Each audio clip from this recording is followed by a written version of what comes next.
Salut à tous, aujourd'hui je suis là pour vous parler du Thunder Pro Shad 14 cm. Voilà. Le Thunder Pro Shad c'est un leurre iconique de la gamme Fox. C'est peut-être le plus connu avec le répliquant qui se trouve juste là-haut. C'est un leurre qui va permettre de pêcher le sandre, le brochet, mais le 14 cm je l'utilise essentiellement pour la pêche du brochet. Quand les brochets veulent en fait commencent à se fixer sur de petites proies, le 14 cm c'est quand même l'idéal. J'adore ce leurre parce qu'on a un profil en fait très haut et un leurre qui brasse énormément d'eau. Le paddle va vraiment brasser beaucoup d'eau. C'est un leurre qui a un très gros rolling, donc qui a une très grosse présence. C'est pour ça que j'utilise ce leurre en général quand les eaux sont teintées. Qu'il faut vraiment aussi jouer plus le côté vibratoire que le côté visuel. Je vais vraiment utiliser ce leurre là pour ça. Pour ce qui est du montage, en fait c'est extrêmement simple. Faut pas se casser la tête, une tête plombée ça suffit, on n'a pas besoin d'aller faire des montages, ni même un montage 360 sur la tête plombée, ça ne sert à rien. Juste mettre une tête plombée, tac. Mettre un triple pour moi c'est inutile et c'est, en tout cas sur ce leurre en 14 cm, c'est une perte de temps et c'est aussi un risque supplémentaire pour le poisson quand on va devoir le décrocher, parce que c'est quand même un petit leurre dans l'ensemble, hein. 14 cm c'est pas non plus énorme, et le gros problème c'est que c'est des leurres qui se coffrent très facilement, surtout avec les brochets.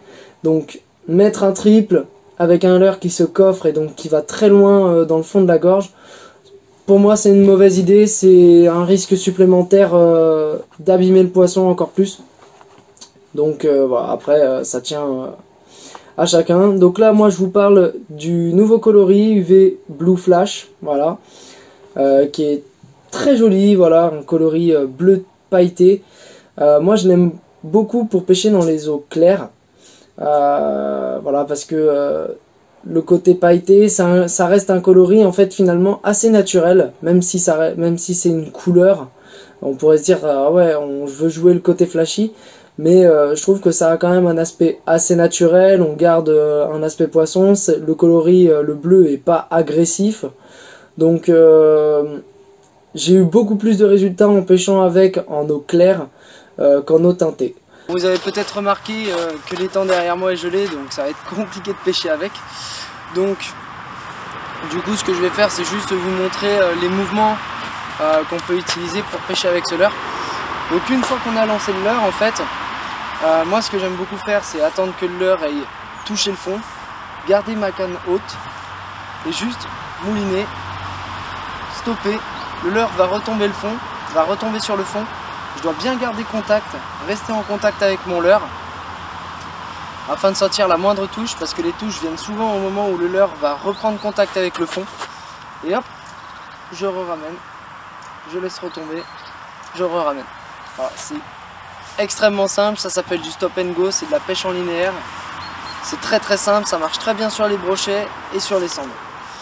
Ensuite après si on veut on peut faire des levées de canne, des levées un peu plus imposants qui vont monter un peu plus dans la colonne d'eau, voilà, comme ça.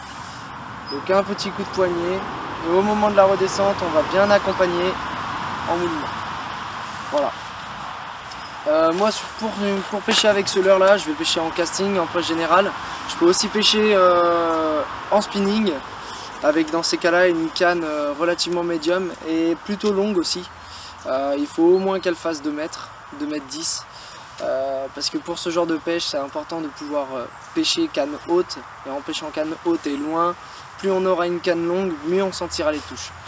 Voilà, c'était tout pour le ZPS et je vous souhaite de faire beaucoup de poissons avec. Ciao tout le monde.